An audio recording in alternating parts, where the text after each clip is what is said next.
Good day and mabuhay.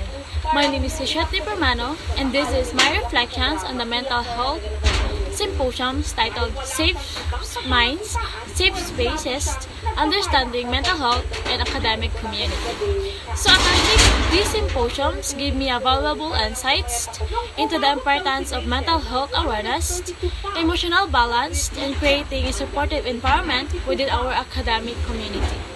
So the three most significant takeaways that I learned in the symposiums is first, mental health is just as important as physical health.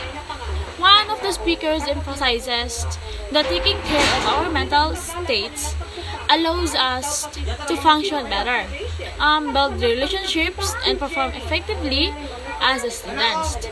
It is not something to be ashamed of. It is part of being human. So the second takeaway is the importance of seeking help. Many of us, especially students, often hesitate to ask help when we feel overwhelmed.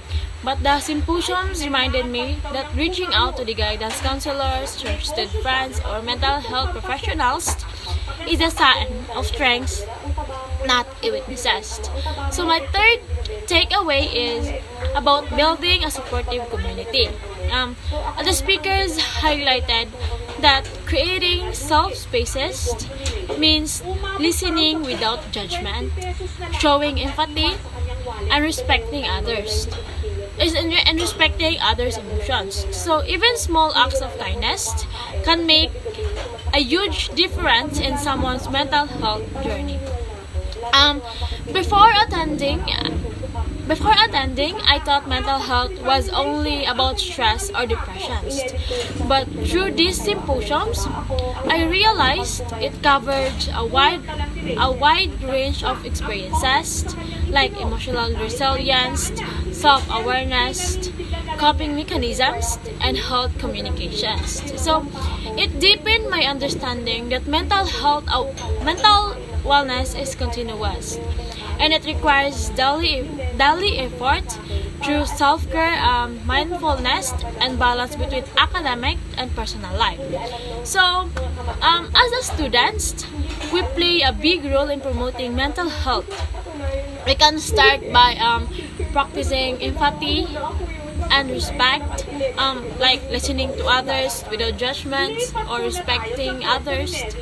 Then, encouraging open conversations about mental health instead of treating it as a taboo. Third is creating peer support groups or joining school wellness or programs or something groups that you can attend to.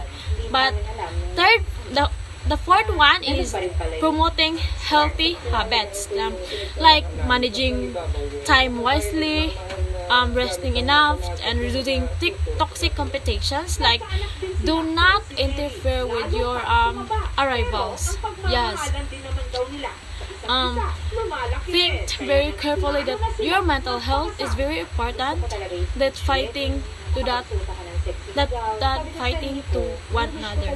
When students supports one another, we build a community that uplifts insights of isolates. So personally, I commit to prioritizing my own mental well-being by maintaining a healthy routine, balancing academics and rest, and being honest about how I feel.